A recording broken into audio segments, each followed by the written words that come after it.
সামনে নির্বাচন আছে। সকল স্বাধীনতাকামী মানুষ যারা আমাদেরকে পরাধীন করতে চায় তাদেরকে ব্যালটের মাধ্যমে উচিত জবাব দিয়ে দেবে। মুক্তিযুদ্ধ আওয়ামী লীগের বাজার সম্পত্তি ছিল না, মুক্তিযুদ্ধ ছিল জনগণের, মুক্তিযুদ্ধ ছিল জনতার যুদ্ধ, মুক্তিযুদ্ধ জনযুদ্ধ। সেখানে কৃষক ছিল, শ্রমিক ছিল, কামার ছিল, কুমার ছিল, ছিল সাধারণ মানুষ ছিল। সেই সাধারণ মানুষের যুদ্ধ করিয়ে যারা করাচ্ছ করে তাদেরকে উচিত জবাব দিবে। আমাদেরকে বেশি উস্কাবেন না। যারা যুদ্ধ করেছে তাদের উস্কাবেন না, তারা বুড়ো হয়ে যেতে পারে, তাদের সন্তানরা বেঁচে আছে। সরকার করলে তারাও যুদ্ধ করবে, কিন্তু আমাদের এই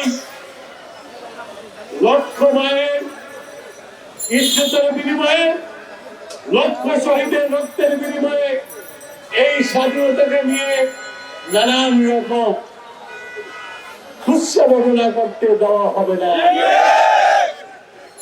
আজকে তারা মনে করেছে হাসিনা ব্যবহার করেছে, হাসিনা ব্যবহার করেছে জনগণের সম্পদকে।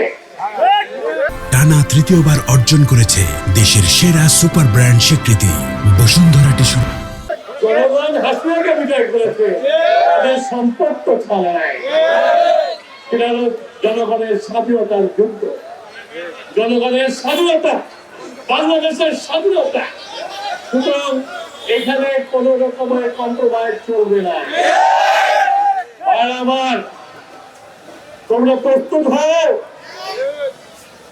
সামনে নির্বাচন আছে। সকল স্বাধীনতাকামী মানুষ যারা আমাদেরকে পরাধীন করতে চায় তাদেরকে ব্যালটের মাধ্যমে উচিত জবাব দিয়ে দেবে। আমি মনে ভুলে যাও না, তোমরা আন্দোলন করে হাসিনাকে সরাইছি, কিন্তু তার চেয়ে বড় শক্তি, বড় শত্রু কিন্তু উত্থান হয়েছে। শুধু ঘুমায়েন না, হাসিনা গেছে ঘুম পারি তাহলে কিন্তু হবে না। জেগে থাকতে হবে, পাহারা দিতে হবে, তাহলে এই স্বাধীনতা রক্ষা হবে, তাহলে এই স্বাধীনতা হারিয়ে যাবে। এবং আজকে আমাদের একমাত্র প্রতিজ্ঞা হবে, স্বাধীনতা পেয়েছি, স্বাধীনতা রাখবো, স্বাধীনতা করতে হবে।